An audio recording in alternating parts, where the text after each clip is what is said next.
Hey guys, Chef Jason Hill here, and tonight I am preparing an easy roasted chicken recipe. It calls for just a few ingredients, so let's get started.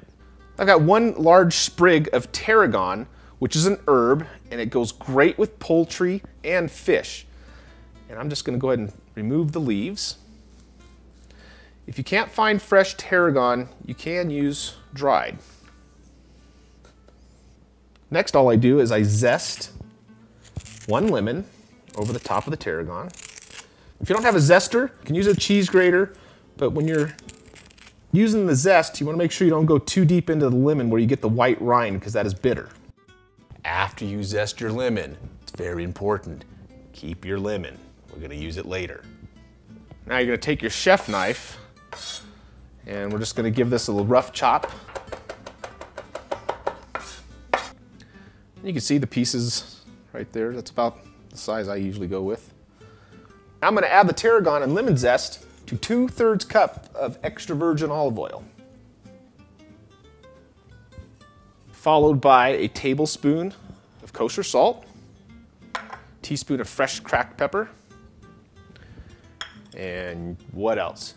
You guessed it, a tablespoon of my garlic shallot puree. Whisk this up. Okay, now remember when I told you like about 20 seconds ago, don't throw this away? It's because we're gonna use the juice.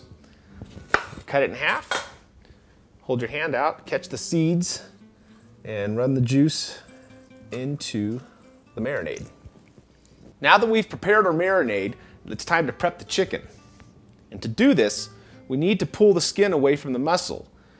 And we gotta be careful that we don't tear the skin while we do it. Start pulling the skin back at the end of the bird here, and I just slowly start running my finger up under the skin, about as far as I can go. When I spin it around the other side and do the same thing, and you'll feel it pull away from the muscle. And make sure you wash your hands thoroughly after touching the chicken like this. I also like to pull it apart on the thigh a little bit, because I'm going to tuck some butter chips underneath this skin. Okay, you can see the skin's pulled apart. It's still intact. Sometimes it'll tear, but if it does, it's not the end of the world. Now I just have some small butter chips I'm gonna place underneath the skin, just in various locations. One on each thigh. I'm gonna put a couple down here at the bottom. I'm using unsalted butter because I have salt in my marinade. There. Now I'm going to pour the marinade over the bird and in and under the skin as best I can. I'm just going to drizzle some down the rest of the chicken. Kind of rub it around. If your butter starts sliding around, don't worry, just move it over. I'm going to do the same thing on the other side. Pick up the skin. Pour a little bit down there. Try and work it over into the thighs. And of course we're going to want to put some on top. Look at that. Oh. All right, I'm going to cover this with foil.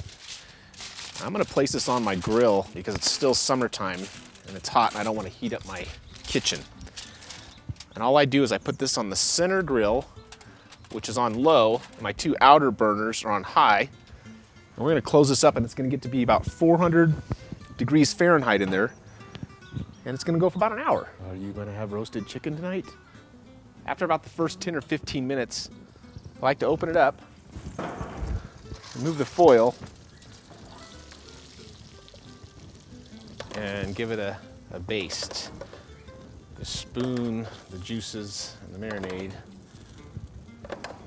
over a couple of times, and we'll cover it back up, and I'll probably do the same thing in another 10 or 15 minutes. Okay, after an hour of roasting, it's done. Let's bring it inside. A good way to tell the whole roasted chicken is done is when the skin at the end of the bone is dried out. And I always pull it off at 165 degrees Fahrenheit. You can either stick your thermometer in the thigh or down deep in the breast. I'm gonna go ahead and carve out a half of breast. This is one of the most simplest recipes to try, and I hope you like my version of it. Thanks for tuning in. I know you think this is barbaric. I'm cooking a bird on the grill. I'm sorry.